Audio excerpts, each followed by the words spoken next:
Chapter 2: Importance and Historical Background of Manchurian Mongols. It is evident from the maps published in Manchukuo that boundaries of autonomous Mongol province Yangon haven't been decided only by present distribution of Mongol population within Manchukuo.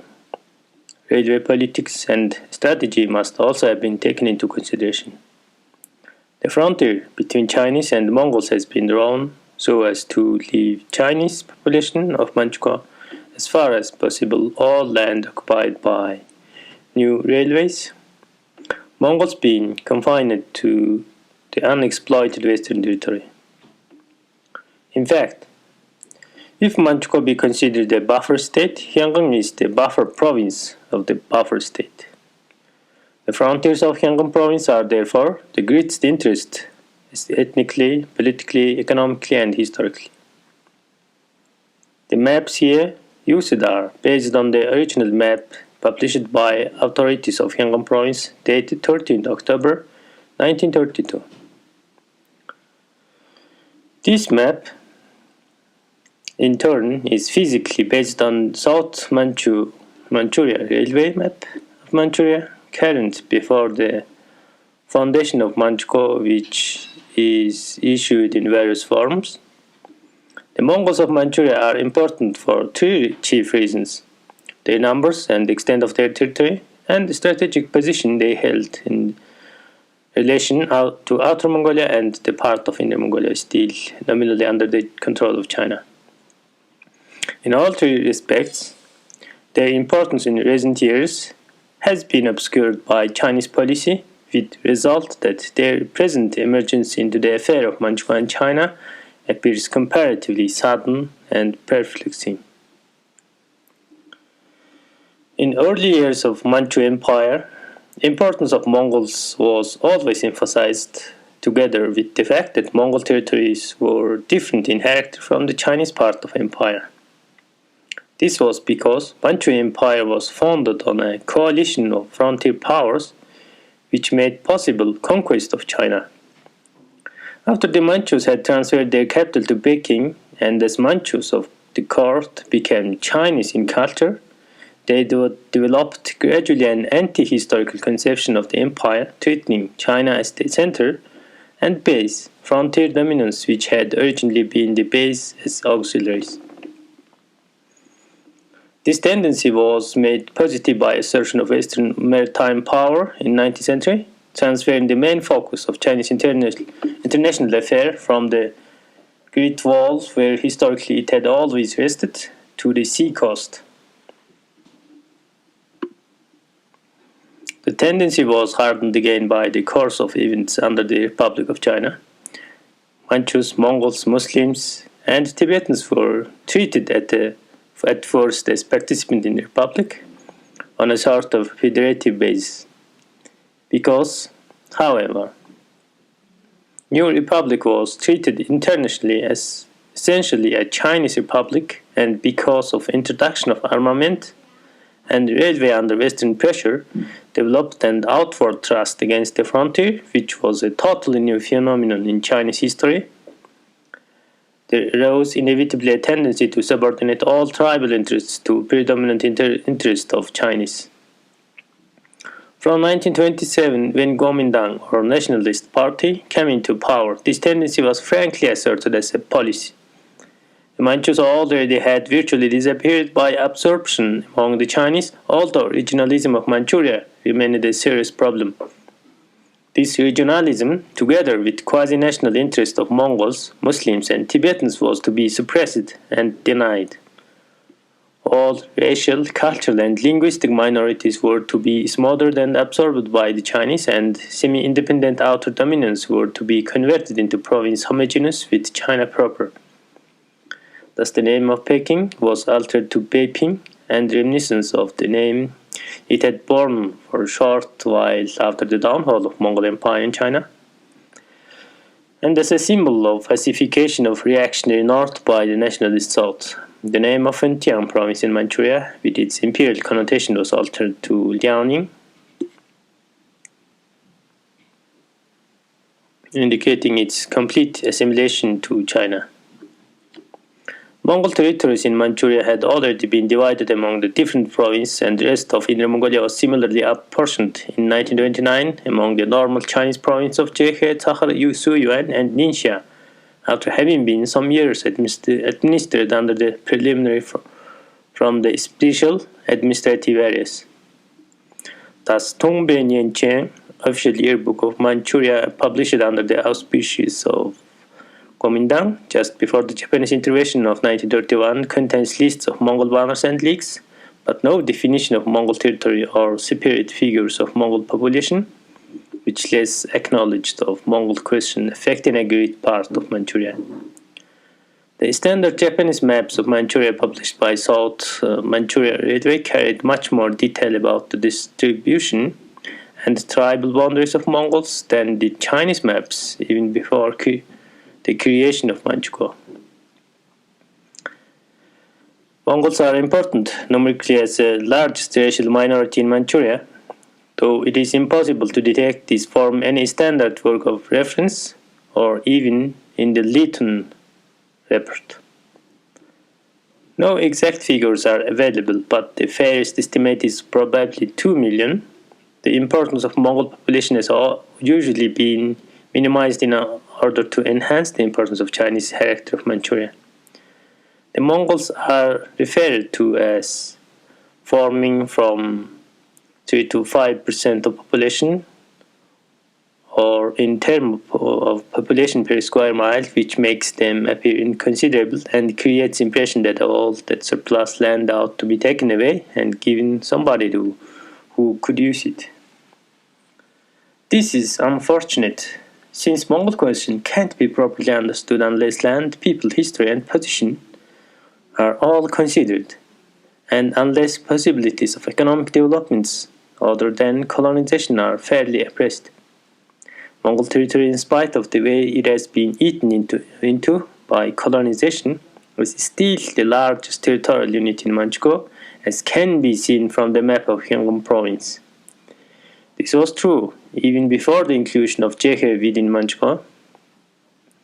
Indeed, it is great importance to have it clearly understood that Eastern Inner Mongolia doesn't consist of Jiehe province and Bark and nothing else is, as is so often assumed.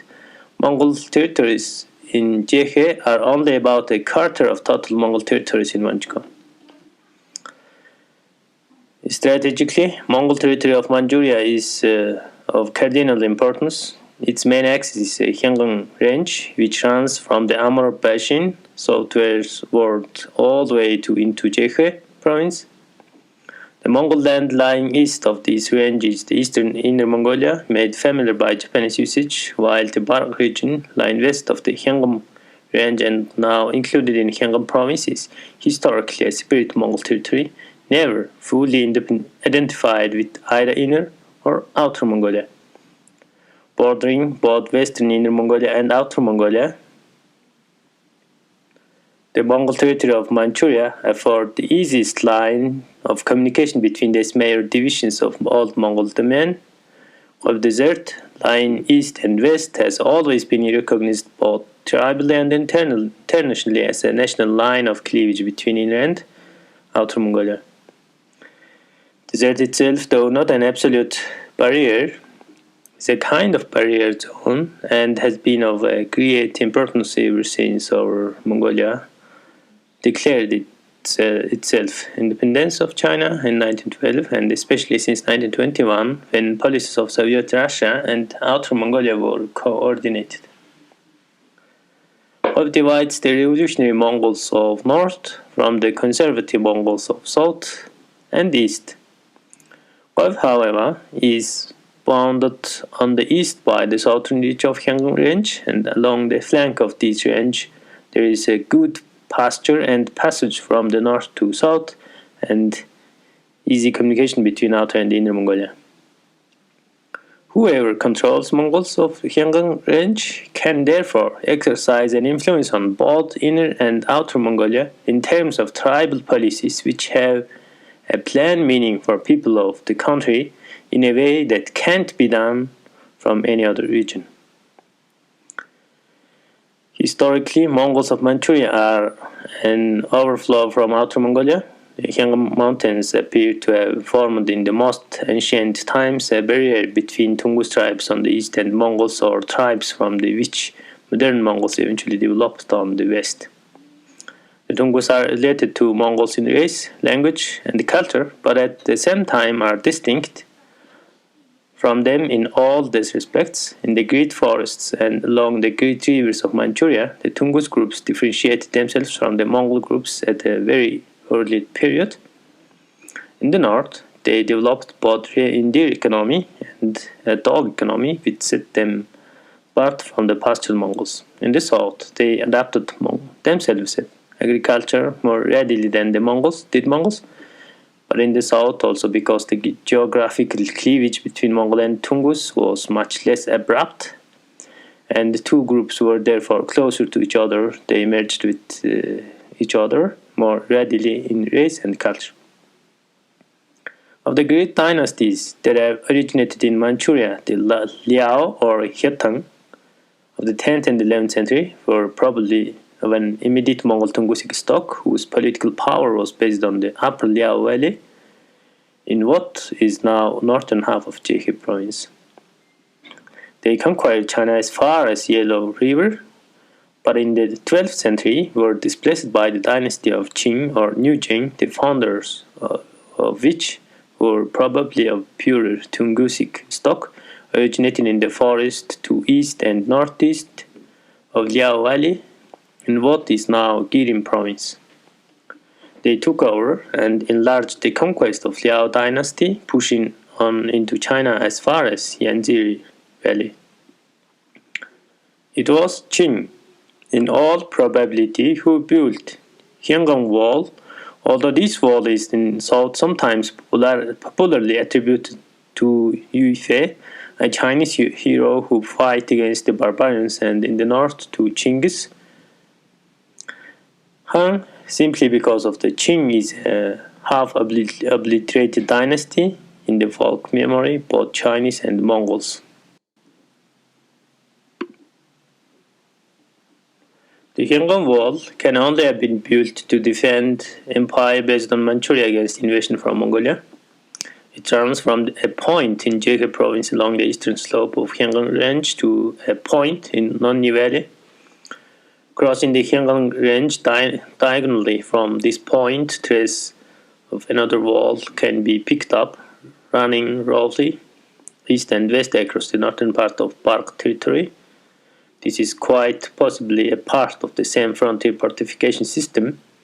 It can be traced even farther west, near the frontier of Outer Mongolia and Siberia. In the south, some of the Japanese maps mark a Hyanggang Wall as ending near the town of Solong. I myself, however, seen it in continuing past Solong, where I followed it for about 20 miles and have added this extra length to the map. On my companion, a Jekhe Mongol, said that it is continued a long way into Jekhe. Some of Japanese maps continue the walls after a gap near the frontier between Jekhe and Sakhar. Near the southernmost part of Hyanggang Wall, remnants of another wall can be found running from the west to east across Jekhe on the southerly side of the Sharmurung or Upper Liao Valley. This wall, however, was probably a frontier between Liao or Hyetang dynasty and Northern Sung dynasty of China before the Liao began their southward expansion. The line of Hyanggang province and Hyanggang Wall, representing as it does the reinforcement of the natural boundaries by military frontier, may be regarded as a classic or nominal ancient frontier between tribes of Mongol tribes and tribes of Tungus tribes. This ancient frontier was overwhelmed by Mongols in 19th century, 13th century, in the course of the conquest begun by Chinggis Khan, which destroyed the Qing Empire and eventually brought the whole of China under Mongol control. It was during this period that Mongols reached their maximum territorial expansion in Manchuria. It is probable that they didn't move directly east from the Outer Mongolia through the Bark, but they spread first over southern Hyanggang, occupied huge great central plain of Manchuria, and then expanded east and north until they were held up not by military action but by heavy forests which were unsuitable both for the movements of Mongol cavalry and for permanent Mongol occupation. Although they established political control beyond these limits, their tribal immigration didn't go so far as their imperial power. On the southeast, the establishment of Mongol population was checked along the line of willow palisade by agricultural regions occupied by Chinese, where the Mongols could conquer but couldn't settle. Within the Great Forest region, the wild Tungusic tribes, outliers of the Qing people, continued their ancient life as nomadic hunters, of whom some at least were also reindeer herdsmen, and some were riparian tribes, using canoes in summer and dog sleds in winter. The tame Tungusic tribesmen, whose economic and custom had been modified by their Chinese conquests, were absorbed partially among the Chinese in enclave between the yellow willow palisade and inner willow palisade, and partly among the Mongols themselves in the region about the Chanchong. A remnant of the Qing people, however, in Gying region, preserved their ethnic identity and economy was a compromise between the tribal and the Chinese. It was from this remnant that the Manchus arose after the several centuries, building a nation on the nucleus of the old tame or semi-civilized tribes, which were thereafter distinguished within the Manchu original as Old Manchus, with a creation from such tribes as the Fikchin Tatars, Daurs, and Solons, who were differentiated as New Manchus. The fact that 13th century Mongol conquests in Manchuria were backed up so largely by tribal migration well to the east and the classical frontier may have been due in part of the disappearance of forest which had once covered by southern Kyangan. Under the Liao and the Qing, many cities had been founded in the central plain of Manchuria, and it's likely that there was a considerable destruction of forests in this period. South of the headwaters of the Tao or Tower River, Tora in origin Mongol, said to be from the name of the kind of shrub, but possibly from a word meaning a fort and used for old ruins. The forests have now almost totally disappeared. Still farther to the south, however, in Jekhe province, one stand of the timber remained in Imperial Hunting Park to show the old extent of the forest. It has been cut off by Chinese only in recent years, and a little of it still remains. The Mongols or Yuan dynasty was followed in China proper by the Ming, which filled the intervals between Mongol Empire and Manchu conquest. Great as was the resurgence of Chinese power under the Ming, did it not succeed in materially altering Mongol situation north in the Great Wall. It is true that Ming generals campaigned far to the north in the Outer Mongolia, and that great victories were recorded. These victories, however, never amounted to conquest, for Mongols remained in fact independent. Indeed, from the nature and the result of the Chinese campaigns, it may be inferred that the armies concerned were not genuine invading Chinese armies, but the Chinese operated by the backing one Mongol tribal group against another and claimed their victories as Chinese conquest. Mongols were driven from China in the first place largely because of the disputes over the succession of the throne. These disputes were continued after the loss of empire in China in wars for tribal hegemony. They continued in fact for 3 centuries and were only terminated by recognition of the Manchu line as emperors of Mongols, or rather paramount overlord of Mongol prince.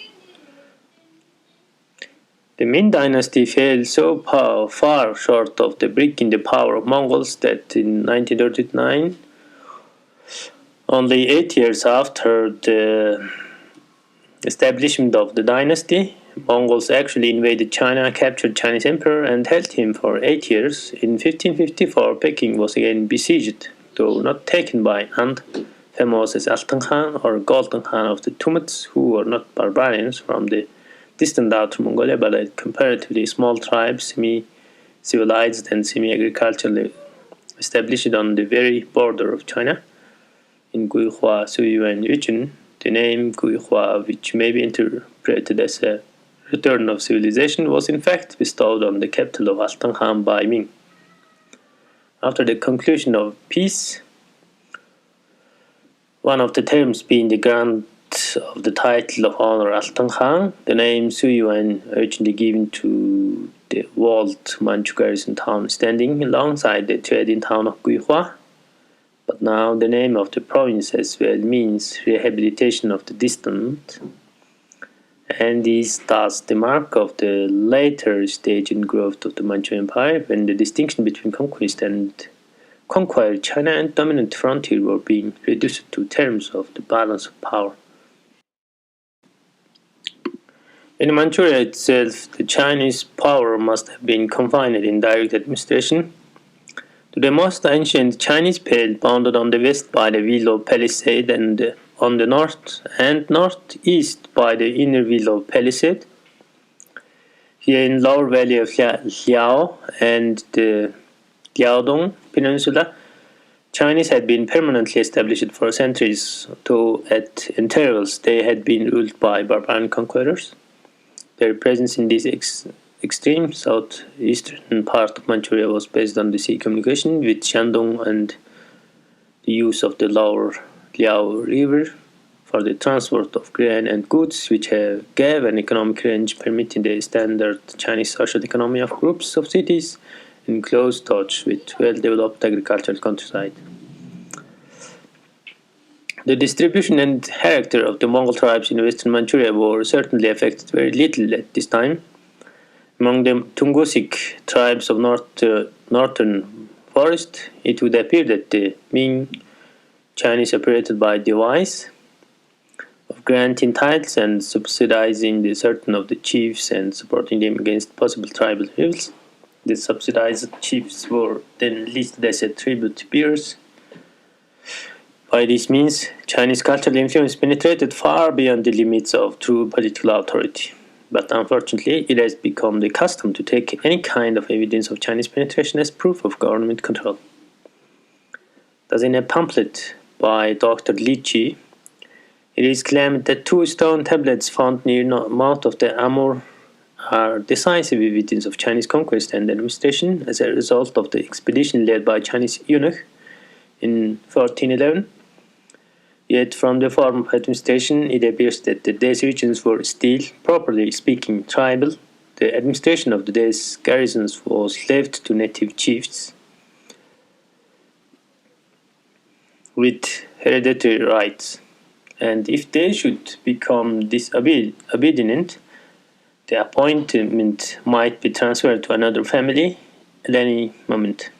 In other words, control was by manipulation rather than by degree, and couldn't be asserted independently to tribal rivalries. Moreover, it is claimed in the same study that the original Great Wall lay north of the present work, eastern part of which was its main constructed under the Ming. This, it might be thought, would be evidence of the most important kind of limits of real power under the Ming. For if their campaigns in the north had been at all satisfactory, they need not have constructed an enormous defensive system far to the south of the region claimed, and south even if the ancient Great Wall alignment. As for the original Great Wall, it may well have run through what is now Jehe province. The fortification in Sharmurung Valley has already been mentioned. There are also traces of other walled frontiers in Inner Mongolia, north of the present Great Wall. I have discussed elsewhere one interpretation of these outer wall systems, but whether any of them was the line of the earliest main wall can hardly be decided without extensive archaeological work. The rise of the Manchus in the 17th century revealed the true power of Mongols, and also made it plain that Mongols had maintained through the period of China ascendancy approximately same territories, tribal groupings, and potential power. Only two important changes had taken place in Noni Valley. It would appear the Argun and Upper Amur outlined the Mongols had begun to coalesce with Tungus tribes thus found in the people later known as Tagors, where the Girim forests touched the central plain. A similar fusion had formed apparently the tribe usually called Yehe Nara. This name is possibly derived from the Mongol form Ikhnir, Greek name, which would be a clan name rather than a tribal name. The formation of Manchu power began as a process of yielding together a large number of small tribes kin to each other in race and in speech, but widely scattered and possessing almost no sense of political or tribal unity, and ranging in culture and economy from the settled people in walled towns, which were the centers of agricultural districts enclosed by forests, and old Manchus to semi-agricultural, semi-hunting people in the forest clearing not yet quite permanently settled, and to reindeer nomads and remote hunting groups altogether wild the new Manchus. It was the half-Mongol Yehenara who had held out most stubbornly in the first phase against Manchu unification. It was the subjugation of this tribe, resulting in its complete detachment from the Mongols and absorption into the growing Manchu nation, which gave the Manchus an initial ascendancy of the Mongols as the rising non-Chinese power in Manchuria. It may be mentioned here that it was from the extermination of the ruling house of Yehenara that there sprang the prophecy been spoken by the last of the Yehenara chief before he died on his burning stronghold, that Yehe would yet be destroyers of Manchu house. So only the immediate family of the chief had been killed. It was made a house law of Manchu imperial line that no emperors might be taken from the stock of Yehenara, who were listed thenceforth as Manchus. At last, however, a woman of Yehenara came to impress. This was the great Empress Dowager Cixi, who is held to have fulfilled the prophecy, though she was taken in the first place as a secondary consort, not as an empress. After Yehenara had been overcome, the Manchu power spread rapidly along the fringe of the Mongol regions in Manchuria, and non-tribes, believing evidently that future belonged to the Manchus rather than the Mongols, began to join them voluntarily, and became known as Tagors, from Mongol word, which is roughly equivalent to our term feudatory. Early relation between Mongols and Manchus in Manchuria are the greatest interest. It's because they haven't been properly understood that the whole course of Manchu-Mongol and the Mongol history from the 17th century onward was never been adequately interpreted. These early relations are, or should be, indispensable material for the study of process of formation of the tribal power, type of strategic power inherent in a nomad society, the type of opposition between settled and nomadic people, the process by which emperors founded north the Great Wall have expanded into the China, the process of the political decay among nomads when after the victory in the field they are associated with the exercise of power over an agricultural nation, and finally the degrees by which typical Chinese power and in period when the frontiers of China have been cleared breaks down as it expands beyond the Great Wall. The character of early Manchu-Mongol history has been obscured chiefly by later official interpretation written in Chinese, at a period when the Manchus had come to regard their position in China as more important than their origins in Manchuria. But it has also suffered from much neglect because Western students of Chinese history have naturally and unconsciously interpreted Chinese affairs in the light of the maritime values, which have been predominant in the foreign relations of China ever since the late 18th century. The history of Manchu conquest has been oversimplified, and the chief points which has been passed over without notice is that the Manchus were only one group among several possible claimants to power over China. At the close of the Ming Dynasty, China had degenerated to the pitiable condition both politically and economically, and whole outer barbarian territory from Tibet to Liaodong Peninsula was in turmoil. This was a state of affairs which had been known before in Chinese history. The general trends of the evidence is that at such a period, barbarian conquest in China don't depend on pressure among the northern tribes. The importance of famine and climatic change in distribution of nomadic tribes have especially been overemphasized. Drought, for instance, affecting the pasture may be a stimulus toward immigration and conquest, but it is not itself a creative power. The barbarian conquest at such a period is not necessary in type, and barbarians are not forced to attempt invasion. Politically, in a typical period of which the end of the Ming is an example, the people outside of the Great Wall are not in the least afraid of China. Economically, they are affected to a certain extent in that their chiefs don't draw their subsidies regularly, and their people don't enjoy the cheap trade in Chinese goods and in purchase of grain for winter supplies, which, though not an essential to nomadic life, is luxury which for centuries has been demanded. In such periods, preliminary warfare that leads to conquest is never the warfare between Chinese and barbarians. The preliminary wars don't originate in self-defense, nor it is intended to test the relative strength of the nomads and settled people. Everything depends on the accident of the emergence of leader of the right caliber, and the essential qualification of the leader is not the ability to raid and plunder China, for that has always been a commonplace of such periods. The single necessary qualification is the ability to hold the conquest made and to guard the plunder.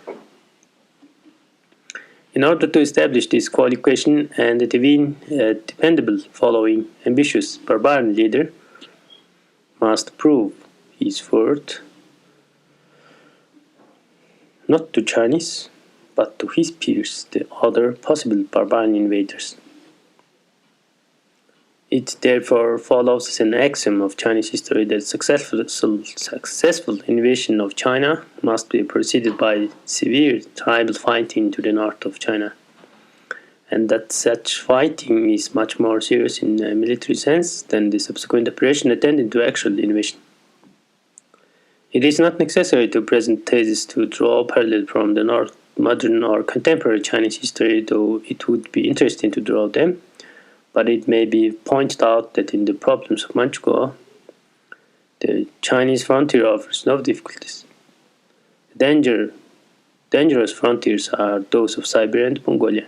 If they can be held or expanded, then problems of Chinese frontiers can be dealt with as matters of routine. This also explains the readiness of people like the Mongols to engage in the bitterest kind of fighting among themselves. Tribal war among Mongols has always tended to result in the emergence of the great leader, while civil war in Chinese has tended to result in giving someone, a man, the largest profit in making term of with the conqueror from the beyond the Great Wall. Deeply ingrained in the Mongol Consciousness is the feeling that any Mongol hordes which can master other Mongols can master anyone else in the world, so that in spite of totally changed condition, their political instinct continues to function in its old channels. Even at a time like the present, when issue to be decided is not the power of the Mongols, but their very existence of average Mongols can't think of the Mongol unification except as a result of war between Inner and Outer Mongolia to determine the right of the leadership. The world has changed, and with it, the basis of military power without the Mongols realizing it. Historically, the success of barbarian invasion of China from the north has been so much foregone conclusion that the invasion have tended to follow almost a fixed routine. The decisive events of such an invasion are those of the preliminary struggle. If a number of tribes of fairly equal strength emerge, then succeeding conquest in China will be only partial. From such partial conquest arose the states and dynasties known as Wei, Midliner, Liao, Qing, Xiao, and so forth. If preliminary fighting produces a leader of the real genus, then the succeeding conquests are tidal in character, such as the conquest initiated by Chinggis Khan. It is noteworthy in judging the importance of this kind of preliminary fighting that a non-Chinese kingdom of Xia, mentioned above, was considered worth the personal attention of Chinggis himself, while subjugation of that parts of the Qing Empire which lay within China proper and the remnants of the Sung Empire to the south of it was left the lesser genus of his grandsons and successors, Hobilai, and known the Mongols as Hobilai Sitsing or Immortal and Wise. At the end of the Ming Dynasty, while the Manchus were rising in the east, Mongols and Tibetans were dispatching the power in the west. The different groups of Mongols in the center.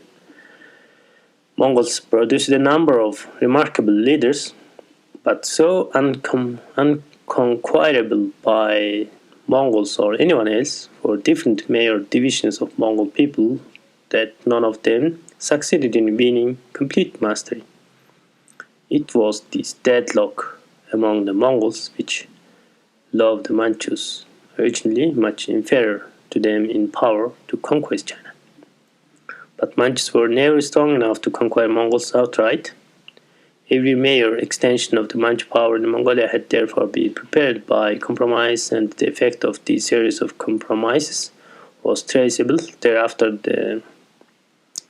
throughout the history of the Manchu Empire, not only in China, but even more in Mongolia and Central Asia and Tibet.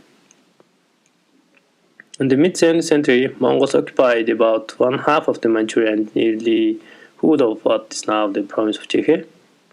The Eastern Mongols formed a definite and at that time already well-organized major division of Mongol people. Their territory and tribal organization, as has already been pointed out, being in the main a result of 13th century Mongol expansion. They held a very strong position with regard to China, for they controlled access to Guibei-Kou, entry into the Peking Plan, and so several other passes. They also held the hills, flanking and overlooking the narrow coastal corridors, which is the approach from Manchuria to Great Wall at Shanghai, Guam. To the east of them were Manchus and the old Chinese Pale of Liaotong. The west were the Tsar Mongols, whose approach to China was throughout Khalkang. The Tsars were under Ligding or Ligding Khan, who was born in 1592 and ruled from 1603 to 1634, when he was defeated by Manchus. The Eastern Mongols feared the Tsars more than they feared either Chinese or Manchus, a fact which decided the fate of China, but which is not properly brought out in any standard history. Because of their occupation with Ligding, whose ambition was to form a new Mongol empire and who started out in the traditional manner by campaigning against other Mongols, they were unable to use their full strength against the Manchus. The wars between Manchus and Eastern Mongols therefore took following course.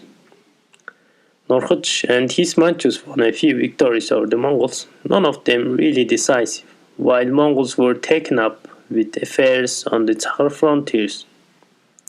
It is evident, however, even from the official Manchu records of the manner in which Mongols offered allegiance, that unwillingness to come under Ligdeng was a more important factor than the victories of Manchus. Following up this advantage, Manchus offered alliance in the eastern Mongols and were able to result of the alliance to defeat Ligdeng. The natural development thereafter would have been a war of elimination between Manchus and Mongols, but in the meantime, Manchus had secured control of the old Chinese Pelin Liaodong within the Willow Palisade.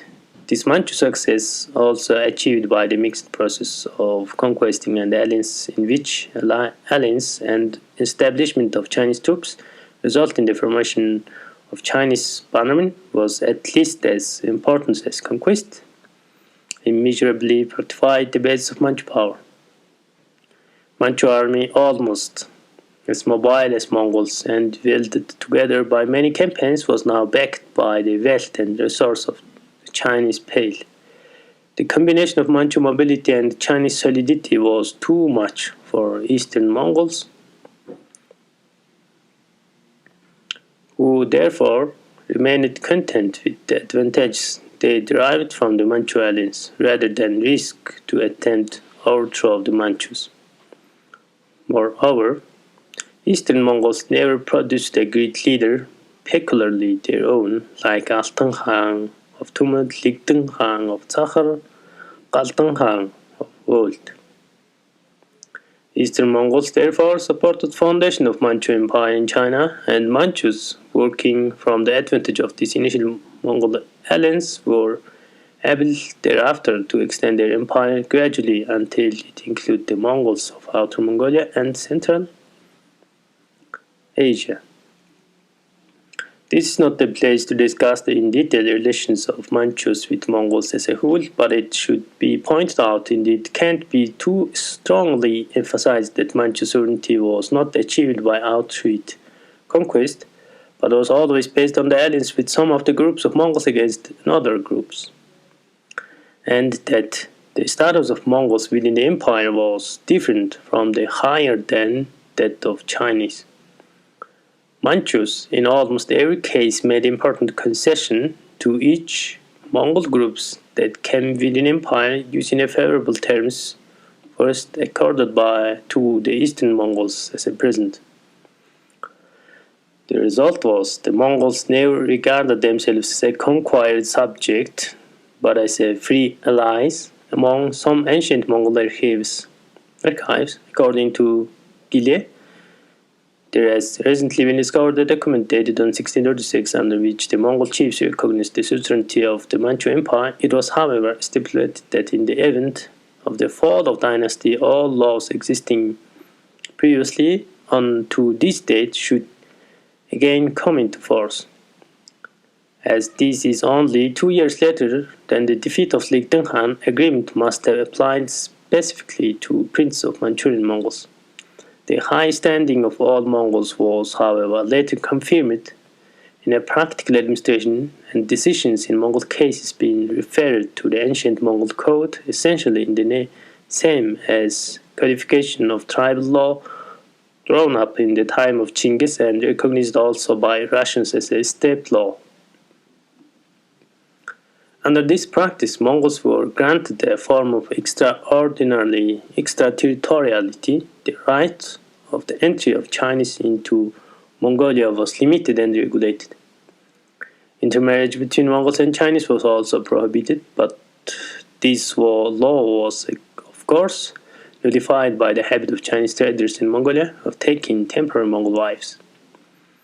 It's an indefinite consideration of specific relations between Mongols and Manchus that Outer Mongolia bases its claim to independence, the case being in its most brief form that China and Mongolia, which owed allegiance to the Manchu Emperor, but on different grounds, that Mongolia didn't belong to China and that therefore the fall of Manchu House broke the only link between China and Mongolia.